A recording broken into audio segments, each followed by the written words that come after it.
Well, welcome back. So, I was surfing around on Amazon like I wanted to do, and I was looking for a 110 scale trailer, which I did order, but that'll be in a different video coming up.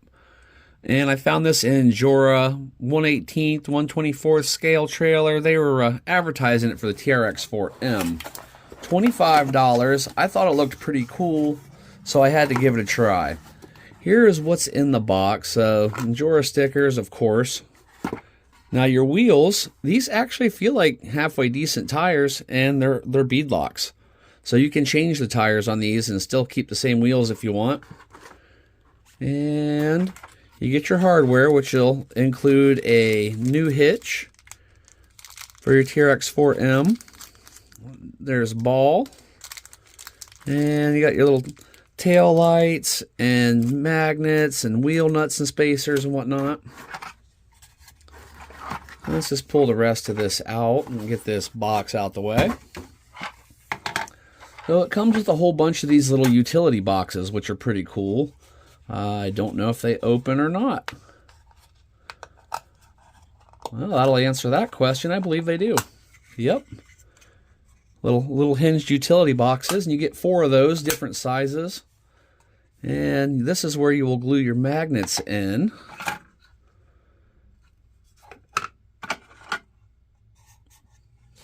It looks like one kind of looks like a little cooler, a Rubbermaid tote or something. But I'm not sure how it is on the inside of the deck as far as holding these down. But with the magnets, they're spaced to go right here. But the only ones that I see that are spaced properly for that are the long boxes. The short box also has the magnets, and it comes with 4 magnets, so I'm thinking they only mean for you to mount the one box, but they put the magnet holes in all of them. I guess if you want to do something different in the future, you can. Unlike the TRX4M, though, which the TRX4M trailer is kind of cheap and cheesebally. I'll get it down here in a minute and compare it after we're done. This one has an axle that goes through. And to me, these look like actual bearings and not bushings, where the TRX4M has bushings. And I think that's like a $35 trailer, $40 trailer compared to this $25 trailer. Well, all you have to do is put your pins through, put your little hexes in. Your lights just push into sockets here and here. And before I put my magnets in, which I'm just going to rip this because I can't ever grab those. I just won't reuse the bag anyway. Get your little parts tray while you're working. So you have your magnets. Let's see if I can get one separated. They're good. These are nice rare earth magnets. They hold pretty daggone good. But to take your magnets, before I glue them in place, piece of sandpaper, and I will sand around my magnet just to kind of give the glue something else to adhere to. And I will glue that inside the box, and then I'll take the opposite magnet. That way I know what side it sticks to, and I'll sand the opposite side of it and glue it down in that socket. And for my glue, I'll be using this Gorilla Clear Grip. This stuff works awesome. I use it on everything. Okay, so what I'm going to do here, I've already got these magnets sanded and glued in place. And to make sure everything aligns properly, so I can pull these guys apart.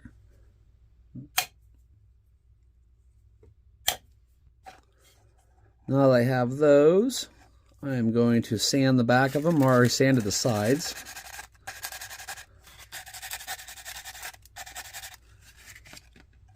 And I'm going to fill the sockets where they go, put some glue down in there.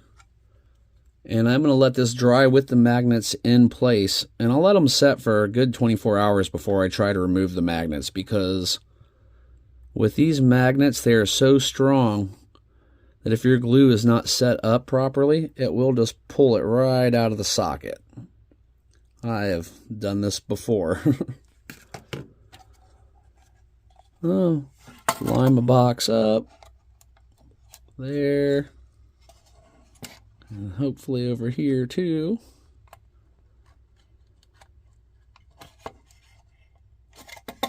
A little press, a little press. Press that one in a little bit. A little bit more on that side, and there we go. I will let that dry in place, and we should be good. I'll grab my little pins that are laying here. I'll just use a magnetic screwdriver. Makes it a little bit easier for me to pick those up. And once I've got a hold of that little pin, put a little bit of grease on it. And when you slide it through, you don't have to worry about it sliding back out on you.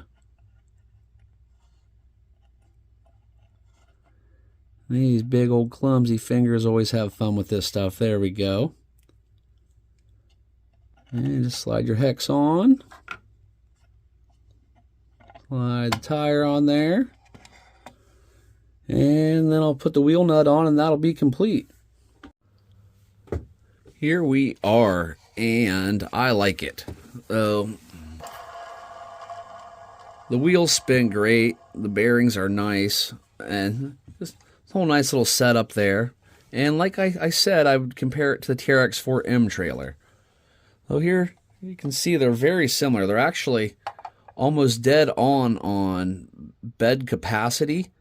Where this one is different is it has these outer flanges here, and where this one actually has our plastic lights in the back, which there's another small marker light that goes here, and I will be putting them in, but I'm going to end up painting this, so I don't want to put them in yet because they fall right out.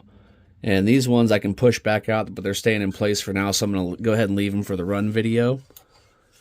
And on the bottom, the way the tongue is designed, it looks like they pretty much took the basic ideas from this trailer and added to it. This looks like the same trailer with these side panels added to it and this extra flashing around here for the toolbox, but it's the same design. I mean, I'm pretty sure they probably stole off that mold. And what they did, instead of like on the Traxxas trailer, you just got these little ears that everything mounts on with their oilette bushings and no foam in the tires. This one has the bearings, the through axle, and with that, it also has foam in the tires. So, this trailer, closer to 40, you get some stickers for taillights. This one here, a little bit less by almost half, and it is, I think, a much better trailer. And plus you get all the cargo boxes, which is cool. I'm going to have to find a bungee cord or something to hold them down with. And it comes with a new hitch, which is very useful because I have no idea what I did with my last hitch. That'll just pop down on there. A lot of times I have to use a pair of pliers to get those to seat down on there, especially for the first time. But after I get that popped on, and I find a way to attach my boxes, we'll just take this guy out and give it a little stroll and see how the trailer pulls behind it. There we go. Much easier. I think, well, I guess I didn't have it on there. That just rolled over. That was my mistake. Kind of hard to do this stuff with one hand. I didn't want to block the camera, but might have to flip it over. There we go, and just give it a good squeeze. Well, we're back in business, and there's good articulation there. I mean, we won't really know until we hook it up to see how well it's going to stay on, but I think it'll be pretty decent. Let's get it out and give it a run. All right, here we are. A quick run.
Well, there's just a quick little test. I know this video is starting to drag on. It doesn't pull too bad.